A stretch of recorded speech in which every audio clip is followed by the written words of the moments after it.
جس مہینے میں اللہ سبحانہ و تعالی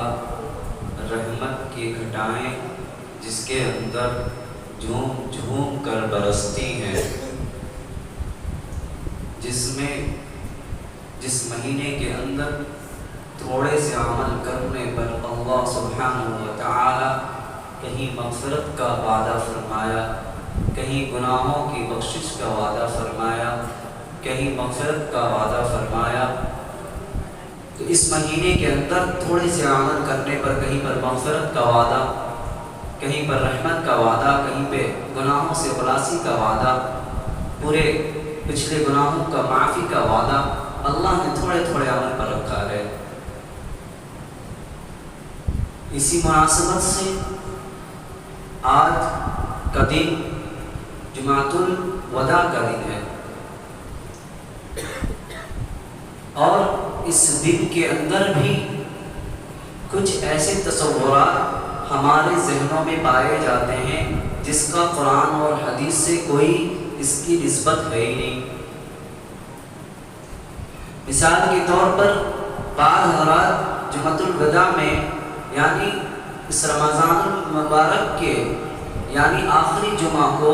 عید کا دن سمجھتے ہیں، اور اس دن کوئی نئی نئی نمازیں، کوئی نئے نئے کپڑے اور نہ جانے الگ الگ قسم کی تصورات لوگوں کے ذہنوں کے اندر ہیں، جس کا ازالہ ضروری ہے۔ جناب محمد رسول اللہ صلی اللہ علیہ وسلم کے ذات مبارک سے اس جمعہ کے دن کی جو جمعۃ الوداع ہے اس کی کوئی حقیقت نہیں ہے، کوئی اس کی حدیث اور الگ سے کوئی فضیلت نہیں ہے۔ ایک مناسبت اس میں یہ ہے کہ جناب محمد رسول اللہ صلی اللہ علیہ وسلم کے اقوال میں یہ ہے کہ جناب محمد صلی اللہ علیہ وسلم نے فرمایا سید الشہور رمضان المبارک کو پورے 12 مہینوں کا سردار بنایا ہے اللہ، اور جناب محمد صلی اللہ علیہ وسلم نے بتایا ہے کہ پورے 12 مہینوں کا جو سردار ہے وہ رمضان المبارک ہے، اور اس مہینے کے ساتھ ساتھ سید الایام جو ہے وہ جمعے کے دن کو کہا ہے، یعنی جس طریقے سے مہینوں کا سردار رمضان المبارک ہے اسی طریقے سے دنوں کا سردار جمعے کا دن ہے۔ ایک تو یہ مناسبت ہے کہ یہ رمضان المبارک کی جو جمعہ ہے یہ تو سید الایام ہے، دنوں کا سردار ہے، اس کے ساتھ ہی ساتھ یہ رمضان المبارک میں یہ جمعہ آئی ہے تو اس کی فضیلت بڑھ جاتی ہے۔ دو فضیلتیں ہو گئی، غیر رمضان میں جو جمعہ آتی ہے اس میں صرف سید الایام ہونے کی نسبت ہے، مگر رمضان المبارک میں جو جمعہ آ جائے اس کی فضیلت اور رمضان کی وجہ سے بڑھ جاتی ہے، بس اتنا ہی ہے۔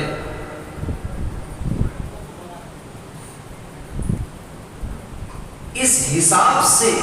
جمعہ کی اہمیت ہمارے دلوں کے اندر ہونی چاہیے، اور جمعہ کی نسبت اس تعلق سے بھی ہے کہ جناب محمد رسول اللہ صلی اللہ علیہ وسلم جمعہ کے خطبہ میں ایک دن کا واقعہ پیش آیا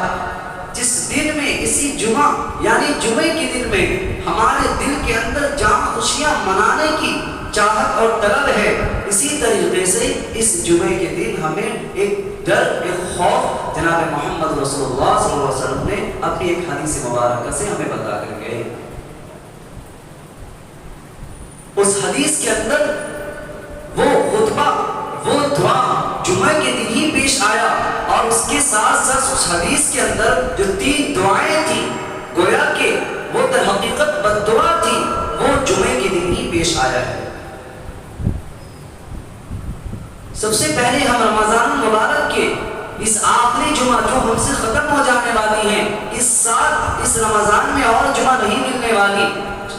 ہو سکتا ہے کہ اگلے سال کے رمضان کے جمعہ میں ہم رہیں نہ رہیں، اس رمضان کے آخری جمعہ کی نسبت اس لیے بھی ہے کہ اللہ سے جو آخری کچھ دن چند دن بچ گئے ہیں، اللہ تعالیٰ سے اور بھی ہمیں کثرت کے ساتھ ذکر، اذکار، عبادتیں، قرآن کی تلاوتیں اور جتنے صدقات و خیرات ہو سکے ان چند دنوں کے اندر اور جتنا بھی ہو سکے ہم اپنے اللہ کی دی ہوئی نعمتوں سے ہم اس کے جو ہے لوگوں کے سامنے اس کی تشہیر کریں، لوگوں کو اس کے سامنے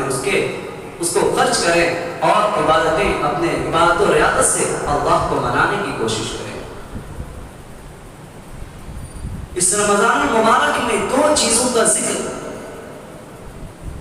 ہمیں اپنے اس کی یاد دہانی ہمیں اپنے دلوں کے اندر، اپنے ذہنوں کے اندر رکھنی چاہیے۔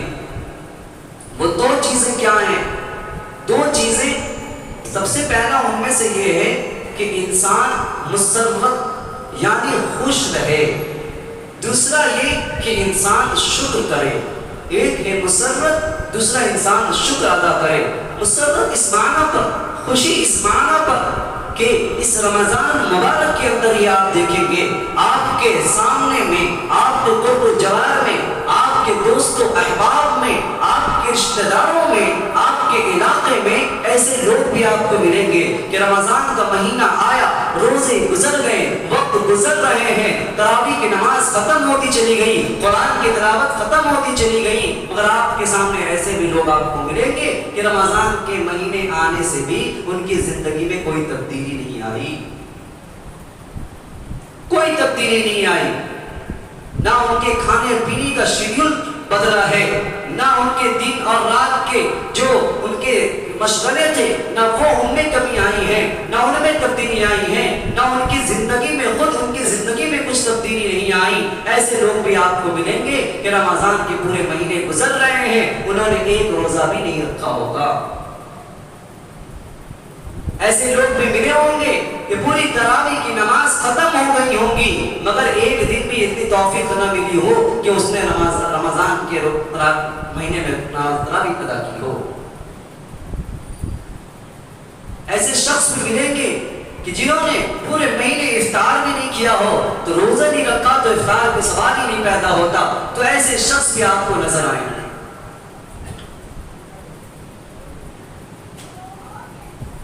تو ان چیزوں کا ہمیں سب سے پہلے شکر ادا کرنا چاہیے کہ ہم میں سے بعض حضرات ایسے بھی ہیں کہ جو نماز بھی پڑھتے ہیں، تراویح بھی پڑھتے ہیں، روزے بھی رکھتے ہیں، تمام افعال، تمام اقوال کو دیکھتے ہوئے سحری کرتے ہیں، روزے رکھتے ہیں، افطار کرتے ہیں، تراویح پڑھتے ہیں، اور پھر بھی الفاظ سے، زبان سے یہ الفاظ بھی ہوتے ہیں کہ ہم نے تراویح تو پڑھ لی ہے، یہ تراویح نہ خشوع تھا نہ خضوع تھا، کچھ بھی نہیں تھے، میری تراویح قبول ہوئی ہو کہ نہ ہوئی ہو، روزے ہم نے تو رکھے ہیں مگر یہ ٹوٹا پھوٹا ہم نے روزہ رکھ لیا تھا، ہم نے تراویح کی نماز تو پڑھی ہے مگر نماز تراویح میں میرا دل جو خشوع سے خالی تھا، خضوع سے خالی تھا، دل کہیں اور تھا، دماغ کہیں اور تھا، یہ خیال آتے ہیں مگر ہمیں اس خیال میں نہیں پڑھنا چاہیے۔ علماء فرماتے ہیں کہ اگر آپ نے تراویح کی نماز پڑھی ہے، روزہ رکھا ہے، مسجد میں آ کر نمازیں ادا کی ہے، تراویح کی نماز با جماعت پڑھی ہے، پانچوں وقت کی نمازیں آپ نے ادا کی ہیں، تو یہ بھی توفیق الہی ہے کہ آپ باہر میں ایسے لوگوں کو بھی دیکھیں گے جنہوں نے ایک وقت کی نماز اس رمضان مبارک کے مہینے میں ادا نہیں کی ہو۔ آپ ایسے لوگوں کو بھی آپ نے دیکھا ہوگا کہ اس رمضان مبارک کے بعد مہینے میں بھی انہوں نے روزہ نہیں رکھا ہوگا، نماز تراویح نہیں پڑھی ہوگی، تو آپ اگر مسجد میں آ کر آپ نے روزہ رکھا ہے، آپ نے نماز تراویح ادا کی ہے، آپ نے پانچوں وقت کی نماز پابندی سے ادا کی ہے، تو آپ خوش نصیب ہیں کہ اللہ نے آپ کو اپنے بارگاہ میں حاضری دینے کی توفیق عطا کی۔ تو اس کا شکر ادا کرنا چاہیے، نہ کہ یہ اپنے زبان سے کہیں ہم نے تراویح تو پڑھی مگر پتہ نہیں نماز قبول ہوئی کہ نہ ہوئی۔ ارے یہ توفیق تو ہے کہ آپ مسجد میں آ گئے، ورنہ ایسے شخص بھی ہیں جنہوں نے مسجد کے دروازے تک پورے رمضان گزر گئے، مسجد کے دروازے پر بھی وہ نہیں آیا۔ آپ نے روزہ رکھا ہے، اللہ کا شکر کرنا چاہیے کہ اللہ آپ نے ہمیں پورے مہینے روزہ رکھنے کی آپ نے توفیق عطا فرمائی، ہمیں قوت و صلاحیت دی ہے، میرے اعضاء، میرے جوارح اور میرے قلب میں اتنی طاقتیں آپ نے دی ہے کہ ہم نے اب تک جو روزے ہوئے ہم نے اچھے سے روزے رکھے ہیں، پورا روزہ ہم نے رکھ لیا ہے۔ یہ بھی توفیق خداوندی ہے، اپنا کچھ کمال نہیں ہے۔ اس لیے بھی انسان کو چاہیے کہ اللہ کا شکر ادا کرے کہ اللہ آپ نے ہمیں توفیق عطا فرمائی۔ اگر آپ توفیق نہ فرماتے، آپ توفیق عطا نہیں فرماتے، آپ قوت نہیں دیتے، تو نہ ہم روزہ رکھ سکتے، نہ ہم تراویح پڑھ سکتے، نہ ہم جو ہے دن کے روزے رات کے تراویح، اور نہ ہم جو ہے صدقات و خیرات کر سکتے۔ یہ آپ کی توفیق دی ہوئی ہے۔ پہلا کام یہ کریں کہ اللہ کا شکر ادا کریں، اللہ کا شکر ادا کریں۔ دوسرا یہ کہ ہمیں خوش ہونا چاہیے، خوش اس معنی پر ہونا چاہیے کہ آپ دیکھتے ہوں گے کہ آپ کے بغل کے مصلی، آپ کے بغل میں نماز پڑھنے والا، آپ کا رشتہ دار بغل میں رہنے والا جو پورے مہینہ روزہ رکھتا تھا، آپ کا دوست، آپ کے رشتہ دار میں ایسے لوگ آپ کو ملیں گے جنہوں نے پچھلے سال آپ کے ساتھ روزے رکھے ہوں گے، پچھلے سال آپ کے ساتھ تراویح کی نمازیں ادا کی ہوں گی، پچھلے سال آپ کے ساتھ صدقات و خیرات میں حصہ لیا ہوگا، ساتھ ساتھ مل کر غریبوں کی مدد کی ہوگی، مگر اس سال وہ آپ کے سامنے نہیں رہ سکے۔ اس سال ان کی وفات ہو گئی رمضان سے قبل، تو اس میں مسرت ہونی چاہیے۔ وہ قبر میں سوچتے ہوں گے کہ اے اللہ، آج کچھ اور رمضان کے مہینے ہمیں مل جاتے، کچھ اور روزے ہم رکھ لیتے، کچھ اور نمازیں ہم پڑھ لیتے، ہم نماز تراویح پڑھ لیتے، تو ان کی یہ خواہشیں قبر میں ہو رہی ہوں گی، اے اللہ کچھ اور عمریں ہمیں ہماری بچی ہوئی ہوتی تو ہم خوب عبادت و ریاضت کر لیتے، تجھے منانے کی کوشش کر لیتے، تیرے راہ میں خود اپنا کمایا ہوا مال جو تو نے عنایت فرمائی تھی میں اسے خرچ کیا ہوتا، پوری زندگی اللہ جو اور مجھ بھی مہلت مل جاتی تو میں بہت صدقات و خیرات، عبادت و ریاضات، روز اور جتنے بھی اچھے اعمال ہم کر لیتے۔ تو اس لیے ہمیں اس پہ خوش بھی ہونا چاہیے کہ اللہ نے ہمیں اب تک زندہ رکھا ہے۔ خوشی اس معنی پر ہونا چاہیے کہ جو گزر گئے وہ اب عمل نہیں کر سکتے، وہ روزہ نہیں رکھ سکتے، وہ صدقات و خیرات نہیں کر سکتے، وہ تراویح کی نماز نہیں پڑھ سکتے، تو ہمیں اگر موقع اللہ نے عنایت فرمائی ہے تو اس عبادت کو، اپنی زندگی کو، اپنے مال کو، ہمیں اپنے تمام اعضاء جوارح، اپنے باڈی کی تمام اسٹرکچر کو، اپنی آنکھوں کو، اپنی زبان کو، اپنے اٹھنے بیٹھنے کو، سونے کو، تمام چیزوں کو، حتیٰ کہ ایک ایک سانس کو، ایک ایک لمحے کو اللہ کے حوالے کرنے کی ضرورت ہے۔ ایسا نہ ہو کہ کوئی ایسا معاملہ پیش آ جائے کہ ڈاکٹر کہہ دے کہ آپ 3 گھنٹے سے زیادہ آپ نہیں کر سکتے۔ ایسا نہ ہو کہ ایسی کوئی بیماری لاحق ہو گئی، ایسی بیماری آ گئی، ڈاکٹر کہے کہ یہ فلاں اب 1 دن سے زیادہ نہیں رہ سکتا، تو سوچئے وہ کیسا عالم ہے، وہ کیسی کنڈیشن ہوگی کہ جس وقت ڈاکٹر آپ کو یہ کہہ دے کہ بس اب تم 1 دن کے مہمان ہو، اب 3 گھنٹے کے 2 گھنٹے کے مہمان ہو۔ تو اس لیے اب جو زندگی بچی ہوئی ہے اس کو اچھے سے اللہ کی عبادت سے، اللہ کی ریاضت سے سجانے کی ضرورت ہے، سنوارنے کی ضرورت ہے۔ ایسا نہ ہو کہ زندگی ختم ہوتی جا رہی ہے اور ہم کس بھی فکر میں پڑے ہوئے ہیں۔ اس لیے ہمیں چاہیے کہ وقت رہتے ہوئے اللہ کا شکر ادا اس معنی پر کیا جائے کہ اللہ نے ہمیں مسجد کے اندر داخل ہونے کی توفیق عطا فرمائی، اللہ نے روزہ رکھنے کی توفیق عطا فرمائی، اللہ نے اس میں کمی ہو گئی ہو تو کمی ہو جائے تو اللہ سے توبہ استغفار کرنے کی ضرورت ہے۔ استغفر اللہ ربی من کل ذنب واتوب الیہ۔ کمیاں سب کے اندر ہوتی ہیں، یہی تو اسلام ہے، یہی تو دین ہے کہ عبادت کرے، اگر کچھ کمی رہ جائے تو اللہ سے توبہ استغفار کر لے، نہ کہ یہ کہے کہ قبول ہوا کہ نہیں ہوا، کمی ہو گئی، ٹوٹی تھی اور روزہ رکھا کیسا ہوا نہیں ہوا، یہ سب نہیں۔ اگر رکھ لیا تو اللہ کی توفیق تھی، اس میں ناقدری کرنے کی ضرورت ہمیں نہیں ہے، اس میں اس کا شکر کرنے کی ضرورت ہے کہ اللہ نے جو بھی اعمال ہم سے کروا دیے، ہم مسجد کے اندر بھی آ گئے تو یہ اللہ کی توفیق تھی کہ ہم مسجد کے اندر آ گئے، اٹھائے نظر، دیکھے نظر سے ایسے لوگ آپ کو ملیں گے جنہوں نے پورے رمضان میں بھی 1 روزہ نہیں رکھا ہوگا۔ جب ان کو دیکھیں گے تو شکر کے سجدے میں چلے جائیں گے اور کہیں گے اللہ تو نے تو ہمیں کم سے کم مسجد میں تو بلایا، کم سے کم روزہ رکھنے کی توفیق تو عطا فرمائی۔ تو یہ سب چیزوں کو ذہن میں رکھنے کی ضرورت ہے۔ میں شروع میں ایک بات آپ سے کہی کہ وہ حدیث کہ جمعہ کے دن ایک معاملہ، ایک حدیث ایسا کلام پیش آیا، ایسا واقعہ پیش آیا ہے جس واقعہ کو سن کر واقعی ہمارے دل میں اگر تھوڑا سا بھی ایمان ہے تو لرز جانا چاہیے اس معنی پر کہ اللہ کے پیارے نبی جناب محمد رسول اللہ صلی اللہ علیہ وسلم جمعہ کا دن ہے، خطبہ دینے کے لیے ممبر پر تشریف لے جا رہے ہیں۔ 3 سیڑھیاں ہیں ممبر پہ، جناب محمد صلی اللہ علیہ وسلم آخری ہمیشہ 3 درجے پہ کھڑے ہو کر خطبہ دیا کرتے تھے۔ اس کے بعد ابوبکر صدیق رضی اللہ تعالیٰ عنہ کا دور آتا ہے، ابوبکر صدیق رضی اللہ تعالیٰ عنہ ممبر کی دوسری سیڑھی پر آ کر خطبہ دیتے ہیں، اس معنی پر کہ اللہ کے نبی تیسری سیڑھی پر دیتے تھے، یہ بے ادبی ہو جائے گی کہ ابوبکر صدیق بھی تیسری سیڑھی پر کھڑا ہو کر خطبہ دے رہا ہے، تو وہ 2 پر آ جاتے ہیں۔ پھر عمر فاروق رضی اللہ تعالیٰ عنہ کا دور آتا ہے، عمر فاروق رضی اللہ تعالیٰ عنہ اس معاملہ پر ابوبکر صدیق دوسری